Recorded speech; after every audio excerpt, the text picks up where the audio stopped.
See that okay? Yes, it looks good, Aaron. Thanks.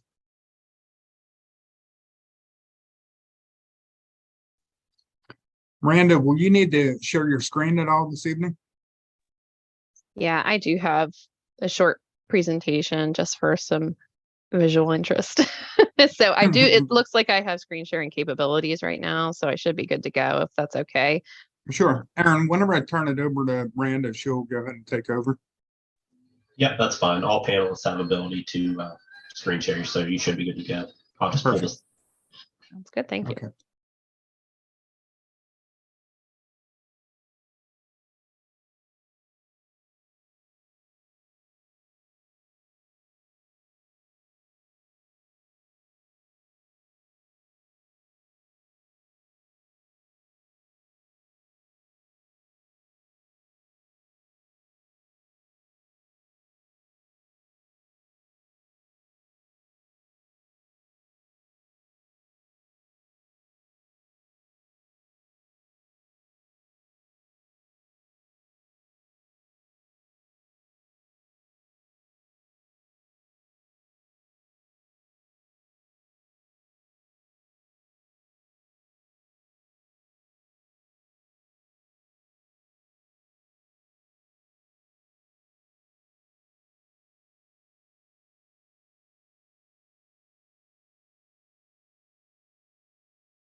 Good evening and welcome to the Allegheny Clarion Valley School Board Workshop meeting for November 14th, 2022. The AC Valley workshops are conducted virtually, and the link to access the workshop is always posted on the acvsd.org website. During this workshop, I will provide the school board members with information that will help clarify agenda items. And please remember the workshops are open for discussion. So if there's any school board member throughout the course of the evening need further clarification or would like to make a comment, just jump in. As a friendly reminder, please keep your mic turned off until you're ready to speak. And at this time, Madam Secretary, could you please conduct the roll call? Carrie Armagost. Here. Megan Dreher. Here. Brady Fight. Here. Diane Page. Here. Jeff Powell. Here. Jermaine Stump. Here. Eric Sudling. Here. And Kelly Terwilliger. Here. Thank you, Tammy. This evening, we do not have anybody for the public participation section, but next Monday at the voting meeting, there will be a few people in attendance to discuss a variety of different items. This evening, though, we do have a presentation from Dr. Miranda Verone, and she's with Vantage Educational Services.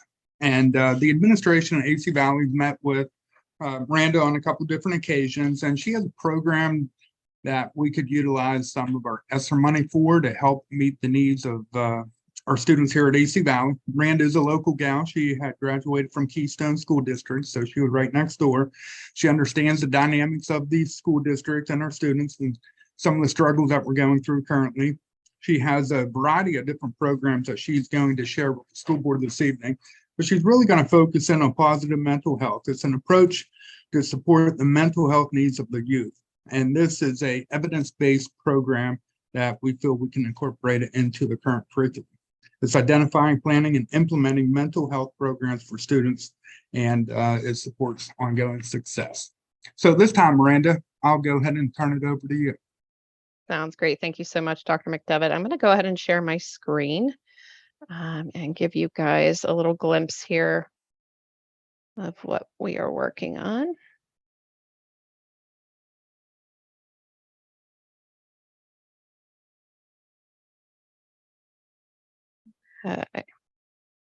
And just give me a thumbs up if you're good, Dr. McDevitt. Awesome. Okay, great. Thank you so much. So thank you everyone for having me here this evening. And thank you to Dr. McDevitt for inviting me to be a part of your workshop meeting this evening. I appreciate this opportunity to present to you on something that I feel is very important, especially in today's climate with our youth.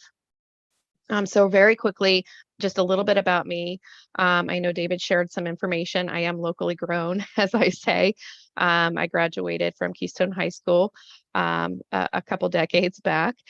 Since then, my journey has brought me to this point. So by trade, I am an occupational therapist, and I've been an OT for 21 years now. I spent the last decade working in school-based practice, really understanding the unique needs of school districts and the needs of the students that they serve. I am also a certified trauma practitioner, went through certification training to teach others how to be trauma sensitive and trauma informed. I am currently an assistant professor of occupational therapy in the graduate level programs at Carlow University. I belong to the American Occupational Therapy Association School Mental Health Community of Practice, where I'm now the primary facilitator of that community of practice. I've co-authored the PA State School-Based Guidelines that will be reviewed by the PA Department of Education here in January. And I'm a member of the PA Department of Education Attract, Prepare, and Retain Steering Committee representing related service providers. Also a member and ambassador for the Jewish Healthcare Foundation PA Youth Mental Health Advocacy Network, where we work statewide with other individuals that are involved with youth mental health initiatives and how we can collaborate and kind of capitalize on others' works.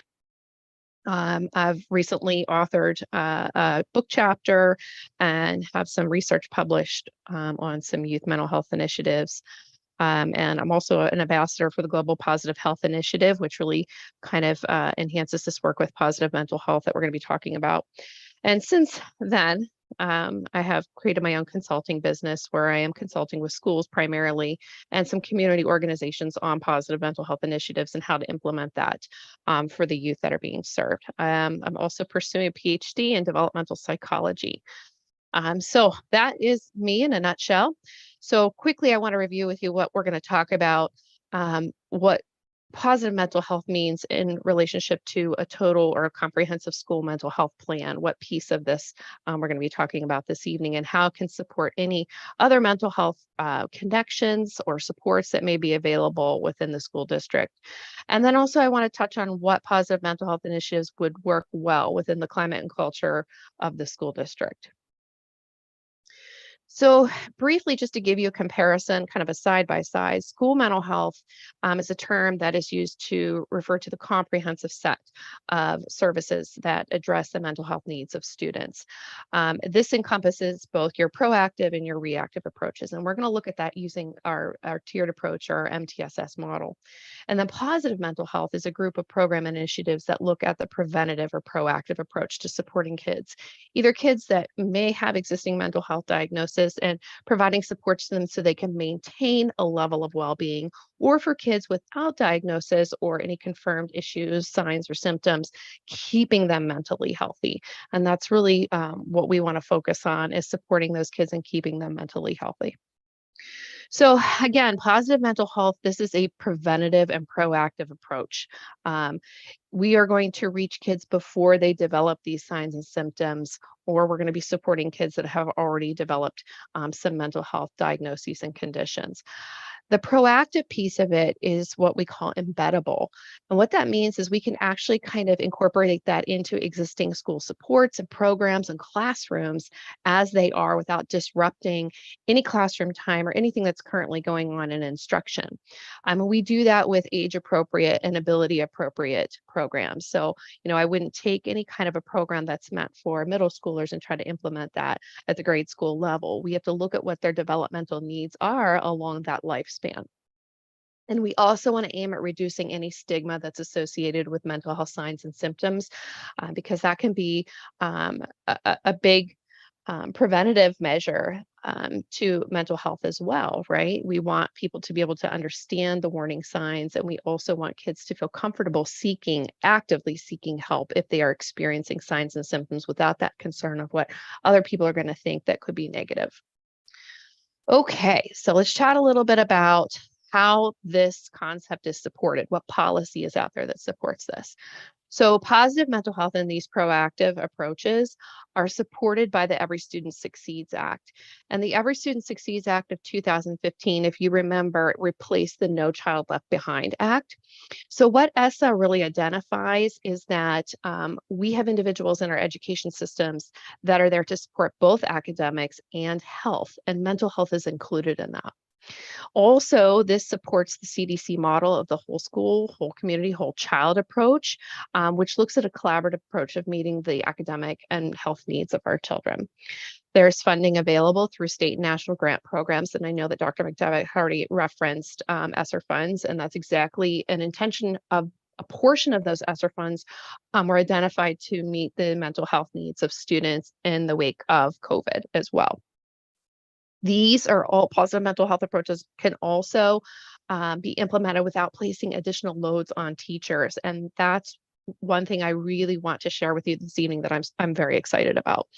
And these concepts, really, we want to embed them into the natural context of the school. We don't want anything to compromise academic instruction that's already going on. We don't want anything to compromise the supports that are already in place for the students. Essentially, this is meant to enhance what is already being provided to the students in the district.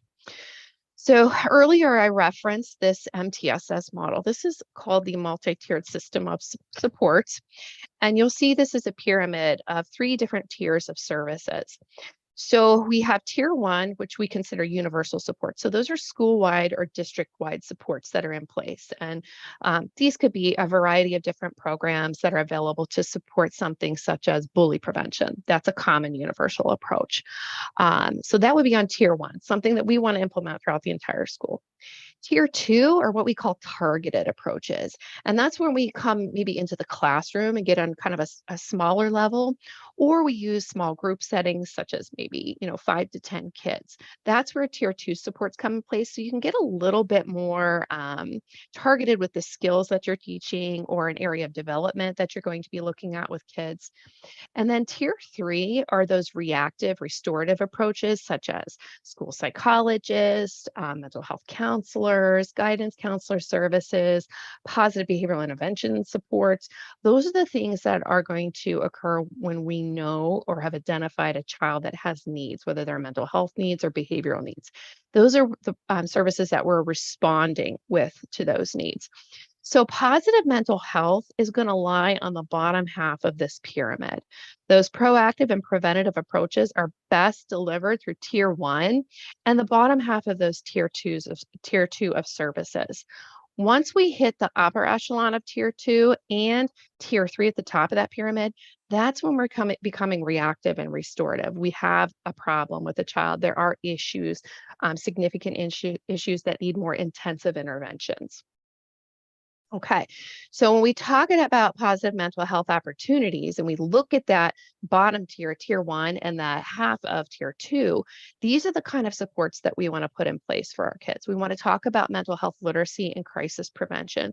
We want our teachers to understand the terminology and how to identify kids that might be struggling with mental health needs and what to do, like what the next steps are for them to take to get them connected with the right kind of services, to get them connected to counselors. We can also support and sustain these types of initiatives through our professional learning communities for our faculty. And these could be things that address student well-being, faculty wellness. We all know that faculty burnout is a huge issue right now. And one thing that Dr. McDevitt had mentioned too is that transition between our middle school and our high school, or in our elementary school to our high school in the case of AC Valley, and also mental health stigma reduction. So having a group of teacher or faculty champions that can really support those efforts through professional learning communities is best practice. Mental health promotion also occurs in that tier one and bottom half of tier two through programs that are available widely for little to no cost at all. Some of these programs are completely free for curriculum for things like Stand Together, Every Moment Counts. Stand Together is a mental health stigma reduction program. And that's actually a student-led program and faculty supported, which shows our evidence shows that these types of programs actually get better buy-in from students and better sustainability. Every Moment Counts is a program developed by an occupational therapist to look at non-structured times throughout the student's days, especially in elementary school, times such as recess or times such as in the lunchroom, looking at appropriate social behaviors and interactions with one another and emotion regulation, those types of things that can get a little crazy in those non-structured environments. Beyond Differences is a great program too that was designed for to address the developmental needs for those individuals that might have intellectual differences or developmental differences or physical disabilities. The Thanks program was developed out of UC Berkeley. It is a gratitude program that is really fantastic. I'm actually using that program right now in the campus laboratory school at Carlow. Screenagers is an excellent tier one support school-wide to teach kids about social media responsibility and digital health and wellness, which is a huge issue right now related to mental health. Little Spot of Emotions is tailored towards our kindergartners and our first graders. So a lot of these programs are either little or no cost at all and can be developed or implemented on a tier one or tier two level as positive mental health programs. Community education is a huge piece of that too. And then student well-being, we want to look at the curriculum, anything that we can embed into the current curriculum that helps support student well-being overall. So these are the opportunities. Well, who's going to support these opportunities, right? So we're talking about, as little strain on existing faculty and staff as possible. Our guidance counselors are identified by ESSA as individuals who can support mental health. That seems like a given. Counseling interns. There's a lot of grant funding out there right now and stipends available to accommodate interns in counseling because it's such a need and we're in a crisis right now of staffing for those individuals. Occupational therapy students, which is what I'm going to talk to you about. Education students from your local universities are also a wonderful asset to have to come in and implement some of these types of initiatives. Support staff in your schools, and then teachers who are interested or willing to participate in these initiatives.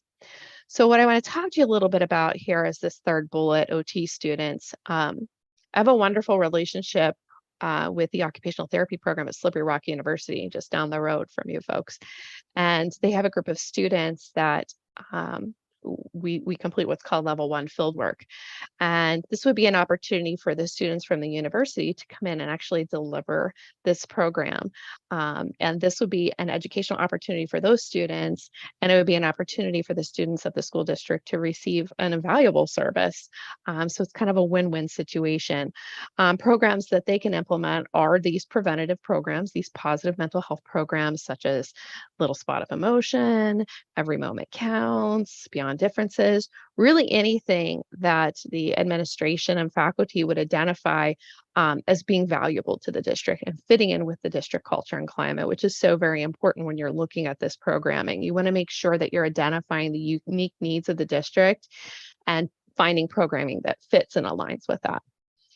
So they are just waiting in the wings for us to see if this is something that the board is interested in pursuing, and they're ready to go to implement this if you are.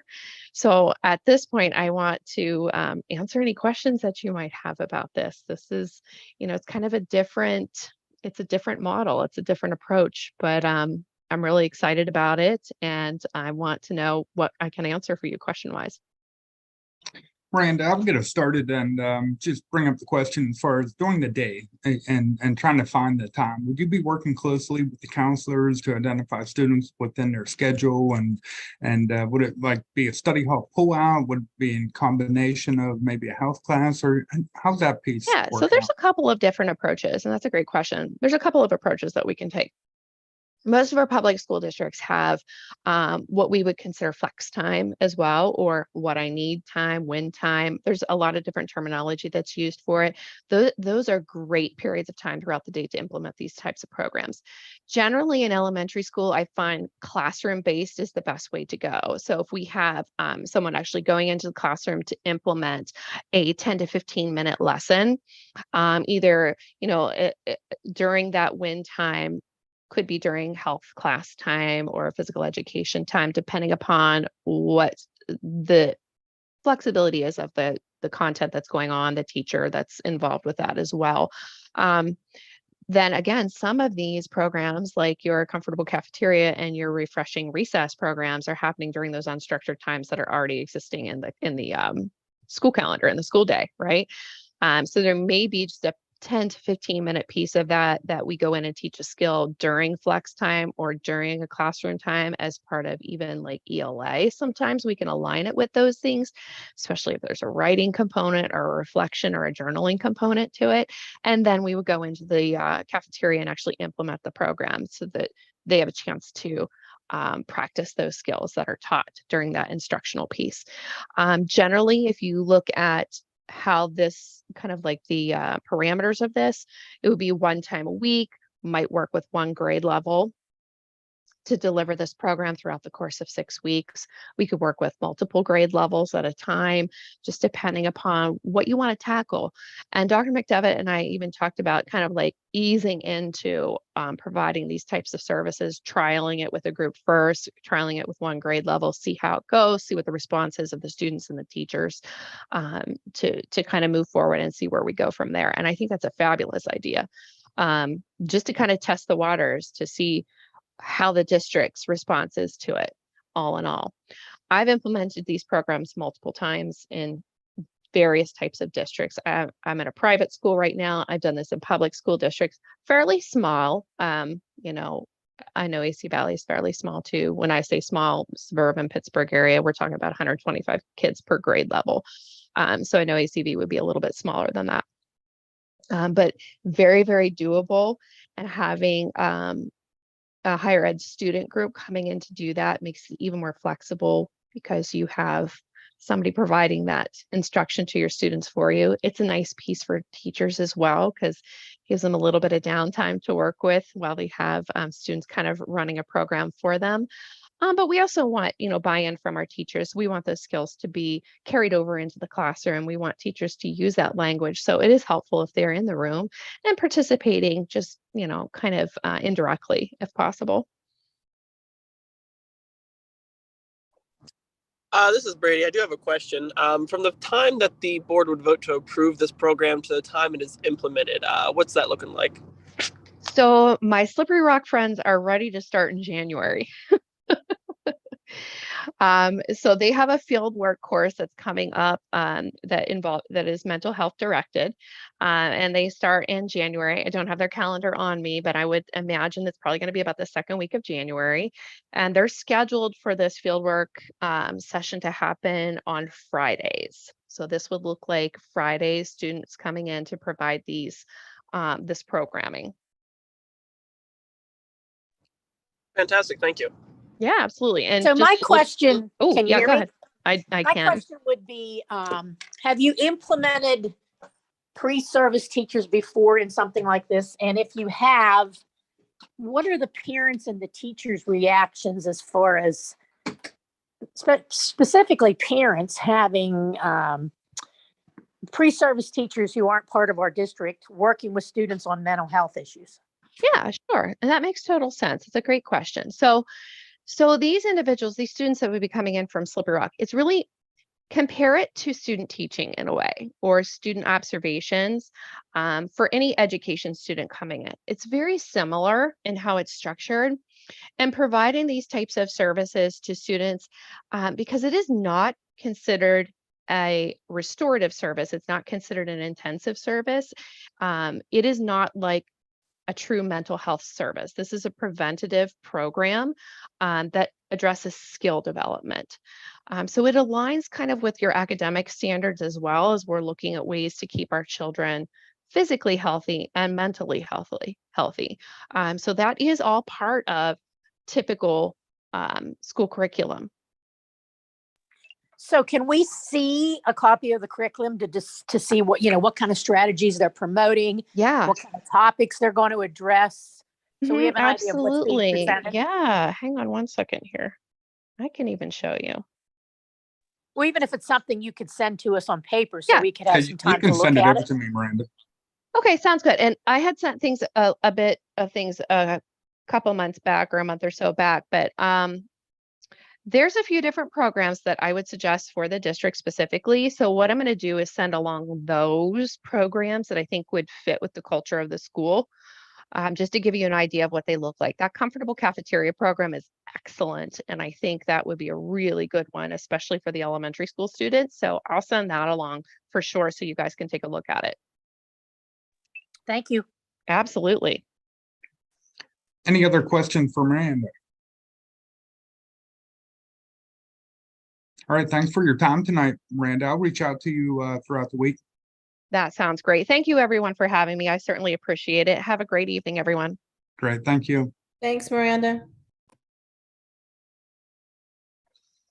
Okay, moving down through the workshop agenda, we're down to board concerns at this time. Are there any board concerns that we need to address this evening?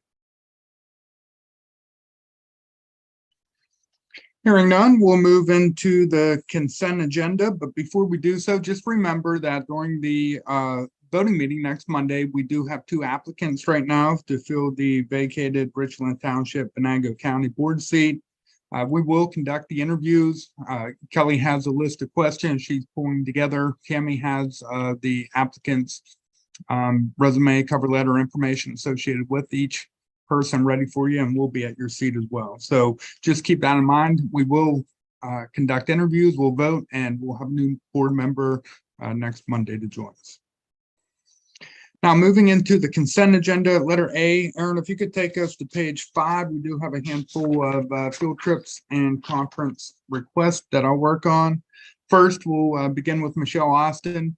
She's our PIMS coordinator, homeless liaison, and works with child accounting as well. PDE offers a data summit each year, and Michelle tries to get out there every year. We just went through a homeless McKinney-Vento audit, and one of the portions of the audit was identifying professional development. So we do thank Michelle for taking time out of her busy schedule to go to Harrisburg and be out there to Hershey rather, and learn more about child accounting. That will be a district cost of $1,153. Dave Sittler's attending the annual drug and alcohol meeting up at Trinity Point Church of God. That's in Clarion. They identified various trends in different drugs and alcohol, and provides Dave with additional skills. And myself, I put in to go to the PCCD threat assessment training. We do have 2 threat assessment teams here on campus, one at the elementary, one at the high school. This workshop opened up and closed very quickly. There's one on the western portion of PA and one out east. So hopefully we can get other members trained eventually as well. But my plan is to conduct training with the threat assessment team once we come back We've already completed our allocated 1 hour of training per year, but I'll provide additional information to the rest of the teams. The next 2 requests come from Mrs. Bashon and her staff. That's part of our new Autistic Support and Life Skills program. We'll be taking students out into the community. They'll be working with their teachers, but also identifying and supporting various educational goals written into their IEP. And then on page 6, we do have 2nd grade. They put in to attend the Alice in Wonderland Ballet at the Barrow Civics Theater in Franklin. And just keep in mind that the tickets are sponsored by Jamie's Kids. So we're very thankful for that. Courtney Rice, our elementary school counselor, she submitted a request to do the CPI, that's Crisis Prevention Intervention, nonviolent training. And that's a Riverview Intermediate Unit 6. And that's a 2-day training for initial certification. We're again, we have 2 teams, one at the high school, one at the elementary. This will be great for Courtney. It's basically 80% prevention and 20% strategies and techniques. If a student is going to hurt themselves or others, we're trained on how to de-escalate the situation and keep everybody safe. And then we also, part of our career and college readiness, we have a facility tour in front of you for Western PA operating engineers. Joe Graff and RJ Fite is going to take a group of students over there and tour the facility to see if that could be a possibility of somebody attending that program. Stephanie Best, our elementary school librarian, put in for the network meetings up at IU6. And as you can see, there will be a couple meetings. They focus in on collaboration and curriculum and new books and just collaboration with other educators. And then finally, we have Allie Atwood. She's our K through 12 gifted coordinator. She put in to take 12 gifted students into the Allegheny General Hospital in Pittsburgh, and they're going to do some job shadowing down there as well. So that meets GIEP goals as well as career and college readiness standards. Thurn, you can take us back up if there's no questions. I'll continue on down through the consent agenda. Letter B, we do have Julie Powell. She's one of the Act 91 classroom monitors. She can come in and substitute for us. We're always looking for substitute teachers and other staff members as well. She has to complete some paperwork and then we'll get her started as soon as we can. Letter C is from the AC Valley Basketball Boosters. They're put in to use the high school cafeteria for a fundraising event on November 17th from 3 to 6. Letter D is the AC Valley PTO. They put in to use the elementary cafetorium on November 15th. That's from 5:45 to 7 p.m. For their PTO meeting. And then letter E is very exciting. The Finance Committee met with Mike Beer, and we're putting in to host a Nature Fest program this summer. And as you can see, we have June 8th, 9th, and 10th down. That would be Thursday, Friday, and Saturday. Talking with Mike Beer, he's really asking if we could consider Sunday, the 11th, for some outdoor activities, such as a possible electric car show. And we have some different ideas associated with that. And I know we normally don't hold activities on Sundays, but I just wanted to put that out there to see. We have a 4-day program outlined right now. We're going to showcase the school district, have some workshops, but also have some nature events associated with that. We're hoping to be able to raise some funds for various club programs as well as other needs within the district. We may partner with Allegheny Clarion Valley Developmental Corporation, utilize their 501c3, but I'm also working with Zach Shekel as far as the possibility of creating our own foundation as well. Once we raise some money, then we can distribute that money, throughout campus. And again, we've been talking about the football field, and I know it's not going to be a major fundraiser, but this could be a step forward to start generating a little bit of revenue for projects like that, and the track, and even the auditorium. So we're going to start off small, but we're looking for support for that program.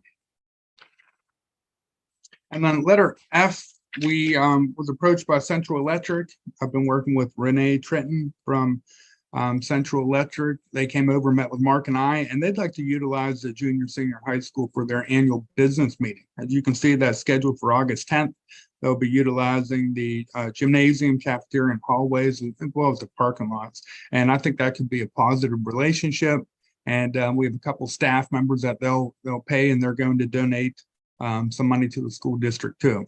In addition to that, I am working on a fee schedule that I hope to get in front of the school board in December as well. And then we could take a look at that. I mean, obviously our youth programs, our programs at the school district, there will be no cost associated with it. But for outside organizations to come in and utilize facilities, I figured it would be a good idea to have something down on paper because we do open up the district and there's some wear and tear on the buildings and facilities. So more to come on that.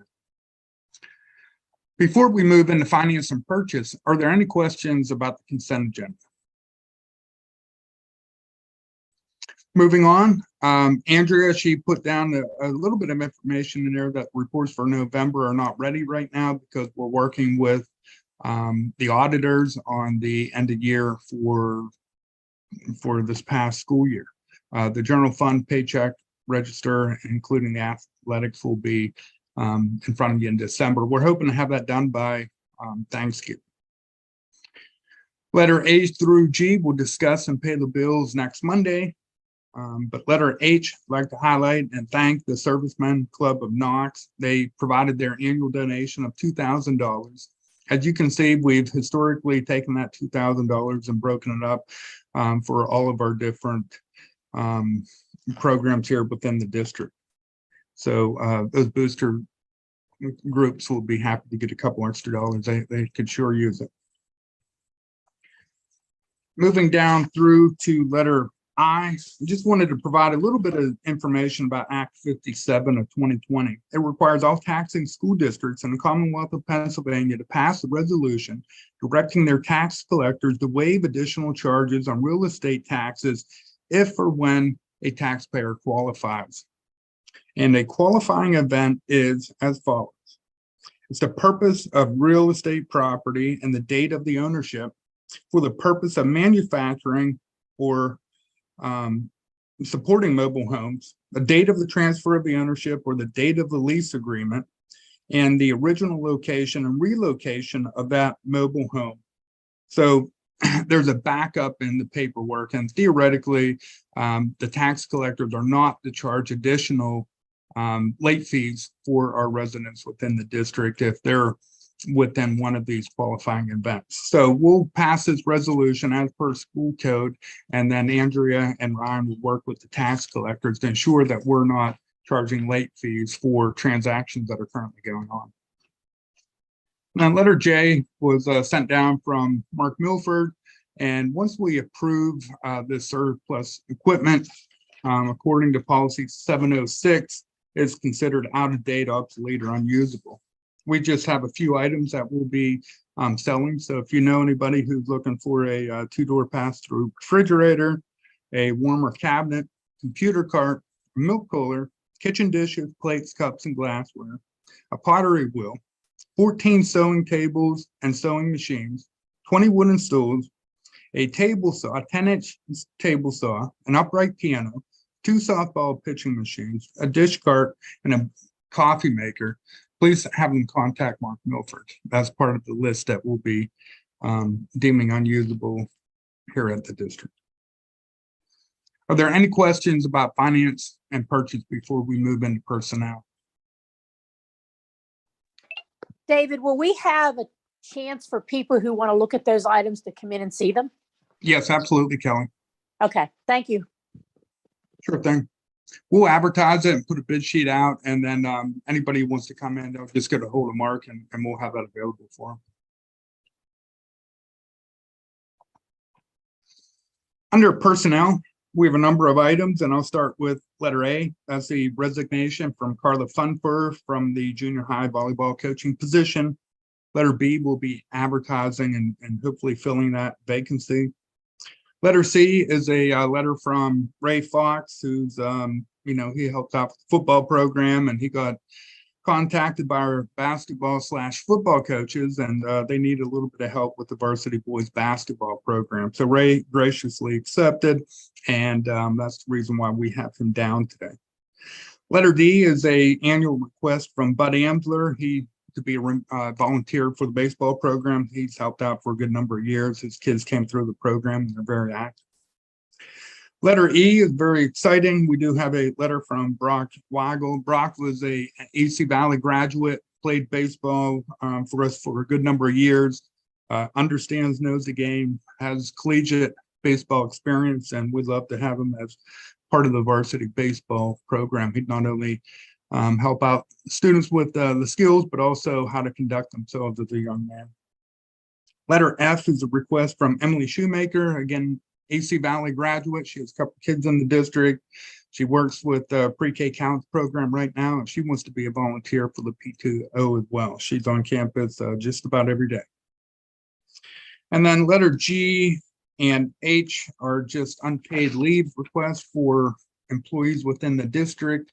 And then letter I, employee number 32, is utilizing FMLA leave in conjunction with unused sick days.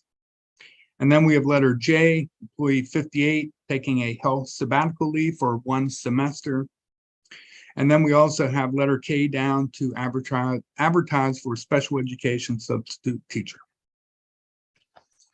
Letter L, we have a letter from Caleb Penny, who's an AC Valley graduate working on a degree in education and currently our junior high basketball coach. He's going to hopefully help out with the varsity program as well, but he submitted a letter to be the elementary boys basketball coach at a annual salary of $543.50. And Caleb will be great for the kids down there. Letter M is a request from Mike Logue to be added to the girls varsity program, be the JV coach up there. It's a recommendation from Dave Sherman as well as Mike Mills, and that will be, with his years of experience, $3,105. And then finally, we have the superintendent's contract in front of the school board for a 4-year term starting on July 1st, 2023, running through June 30th, 2027. And that's the exact same contract that I'm working on right now with an annual pay increase of 2.5%. Are there any questions about any of the items associated with personnel before we move into instructional services?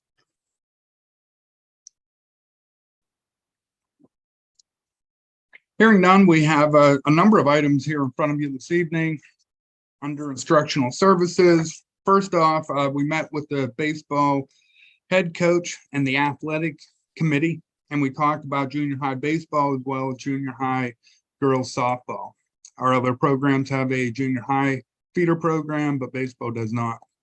So we're putting a request in front of the school board to start up those programs for the spring.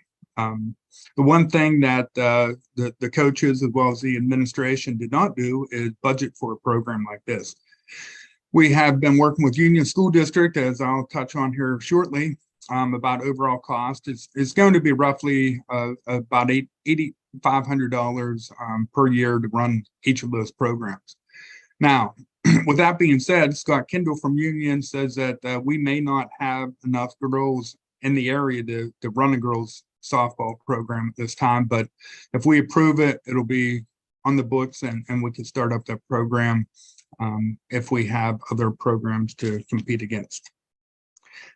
So the second part of that discussion point is to continue on with a co-op with Union School District, because between the two schools, we can run a baseball program as well as a softball program.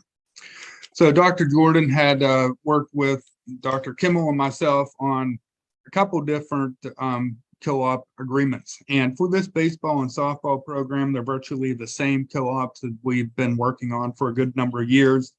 Just keep in mind that Union School District would be the host school district for both junior high baseball as well as junior high softball.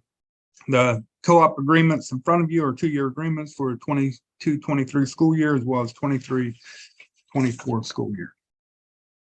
Are there any questions about junior high baseball and junior high girls softball, starting up the programs, and or even discussion part about the co-ops with Union School District? David, I'd like to see some numbers next week if we could. Student numbers, Kelly? Yes, please, Okay.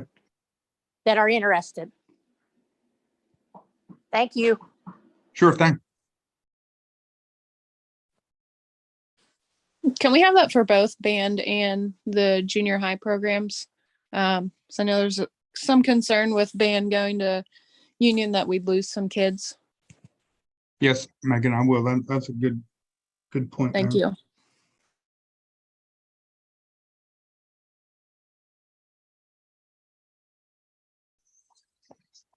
Okay, we'll gather that information and get it out to you prior to Monday's voting. So moving down through instructional services, we also have a motion in front of the school board, and we're talking about a cooperation with Union School District and AC Valley School District for a band agreement.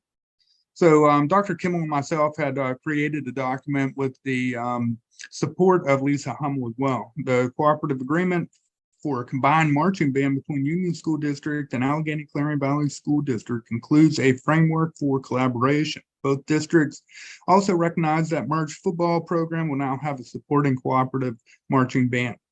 Attendance: the USD and ACV bands will meet for band camp and all scheduled practice at a mutually agreed upon location and time. Both bands will attend all marching band events. Any meetings between the home and visiting band officers and/or directors will include representatives from both USD and ACV. Performances: the USD and AC Valley bands will perform a combined rendition of the national anthem and all pregame activities together at all home games. The bands will perform schools' alma maters at all home games. And the USD AC Valley Cooperative Band will perform a combined coordinated halftime show. General discussion: a band director for the combined band program will be provided by USD. Should this arrangement need to be evaluated or changed, it will be conducted by both superintendents and in mutual agreement of both school boards. AC Valley shall provide for student supervision of the AC Valley band students and act as a liaison between USD and ACV. And AC Valley will be responsible for providing the assistant. Performance for the AC Valley band assistant will be given to somebody with a music degree if Dr. DeSolio is not part of the agreement. Each school shall wear their own band uniform and will be responsible for the cost associated with their own students. Should a decision be made to move into a single uniform, it shall be done by mutual agreement from both school boards. The student drum majors for both school boards schools will be given the option to direct combined songs under the direction of the USD band director. If needed, the district administration, with the advice of the band directors, may arrange extra mutual practices in preparation for the season and throughout the season when needed. And the USD band director will dictate the fight song which one's performed at our home team when the home team scores.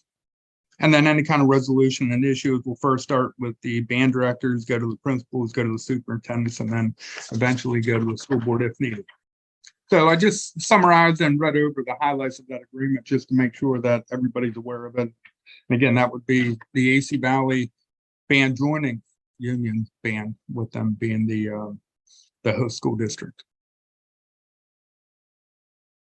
Any questions on the co-ops starting the junior high program? I did take some notes. I'll get student numbers for junior high baseball, junior high softball, as well as band, and have that presented to you on Monday. Moving down into policy, we're very excited to put policy 625 in front of you. As many of you know, we do not have credit cards here on campus. We have a card with Walmart as well as Home Depot, but no credit card. And it's come to the point where we're struggling to,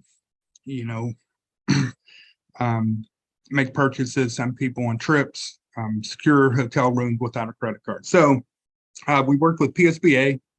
Andrew has also worked with some of her colleagues from PASBO to create policy 625 in the attachment. So I'll provide a overview of this policy.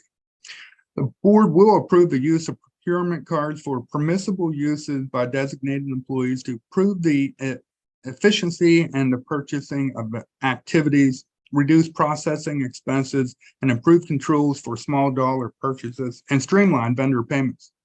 We have a list of employees who will be authorized to use the card, and the board shall purchase adequate insurance coverage.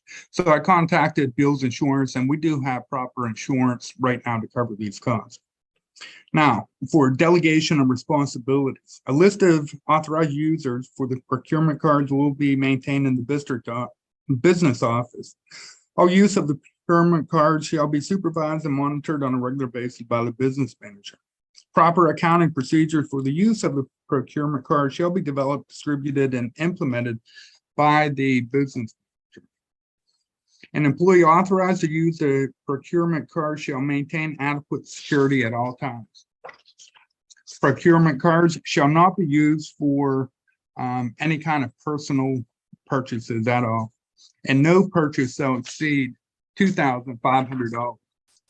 We also, part of this policy, created administrative guidelines and have that attached to it. So anybody using the card will have to sign out for it. The person using the card must tell the vendor that we are a tax exempt organization. The employee must obtain a receipt for all purchases. All receipts shall be forwarded to accounts payable. The business office will match all receipts with a monthly invoice. And the business officer will also review monthly invoices to verify each purchase. All cards will be returned within 24 hours upon using the card. And the business officer will report any kind of irregularities that may occur. All travel arrangements shall be coordinated with the business manager in the event of a hotel and needed accommodations. And each person using it will sign off on the agreement to use the purchase or to use the procurement card. We do have an agreement signed or completed. It does have signed signature form, dates, and will be maintained in the district office. In addition to that, we will have a sign out sheet for the card, and these are all developed, created, and added to the policy. So Andrea did a very thorough job in creating this policy, working in conjunction with myself and Heather Mascar from PSBA. And we feel confident to put this policy in front of you. In addition to that, it will be an Amazon card, and we'll get various perks associated with uses. And Amazon also is cutting out the way that we initially was able to get invoice. So right now, I think it's a good time to move forward with that. We have policy in place, and Andrew is willing to take the lead on that. I do have a quick question for you, David. Sure. If the card has to be returned within 24 hours, what happens if they take the card and they go on a 2 or 3 day trip? I mean, how are they supposed to return after 24 hours if they're still on the trip using it?